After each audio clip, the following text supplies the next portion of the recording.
Avec leur nouveau modèle, les constructeurs automobiles nous promettent des voitures toujours plus économes en carburant. Des véhicules qui ne consomment que quelques litres au 100.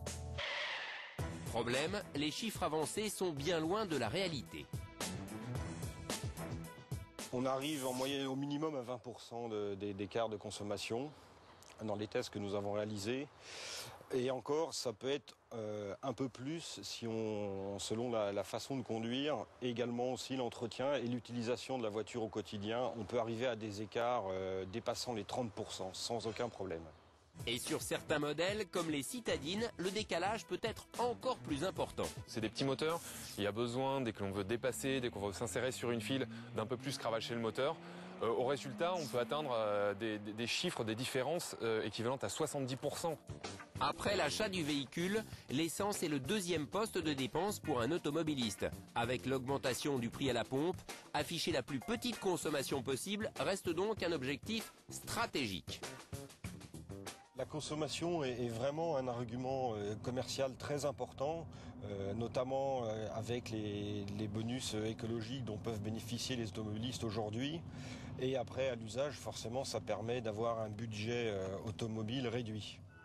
Mais comment les constructeurs font-ils pour calculer la consommation d'une voiture? C'est à l'UTAC, organisme certificateur, que sont réalisés les tests pour l'homologation d'un véhicule, dont la consommation. Des mesures qui répondent à des normes européennes. Pour des raisons de confidentialité, il nous sera impossible de filmer l'un de ces tests. Mais surprise, les voitures ne sont pas testées en conditions réelles, mais en laboratoire. Ces mesures sont réalisées sur banc à rouleau. Donc un banc à rouleau qui est capable de reproduire la résistance au roulement du véhicule, sa résistance aérodynamique et la masse du véhicule. Avec une phase urbaine. Donc c'est une phase de conduite de 0 à 50 km/h et une phase extra-urbaine avec des vitesses un peu plus élevées qui vont de 70 à 120. Mais le véhicule ne sera en aucun cas testé dans la vraie circulation urbaine ou sur autoroute. Un protocole que les marques connaissent parfaitement bien et certains se demandent du coup si les voitures testées à l'UTAC ne sont pas optimisées pour l'occasion. Quand on regarde aujourd'hui sous un capot, l'électronique est vraiment omniprésente. Le moteur est géré entièrement par l'électronique, donc il est facile pour le constructeur d'adapter son moteur au cycle de normalisation de consommation. Alors, pour essayer d'obtenir une consommation plus proche de ce que pourrait véritablement constater n'importe quel automobiliste, ce technicien d'un magazine automobile réalise plus d'une dizaine de tests par semaine. Alors là, je suis en train de terminer l'installation d'un débitmètre donc qui vient se brancher directement sur l'alimentation en carburant du moteur.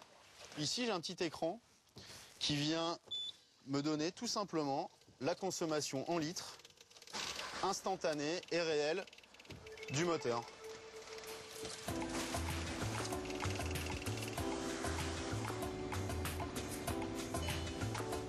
On va simuler des arrêts au feu rouge, des arrêts au stop pour une conso ville par exemple. Pour une conso route, on va simuler des relances, des reprises, des rétrogradages, un petit peu comme ce que je suis en train de faire là. Même en ayant une conduite souple et le pied léger sur l'accélérateur, il est très difficile de s'approcher des chiffres officiels. Nos records parmi les 600 voitures qu'on peut mesurer chaque année, c'est de l'ordre de 5,5 litres au 100 km. C'est déjà des valeurs très appréciables.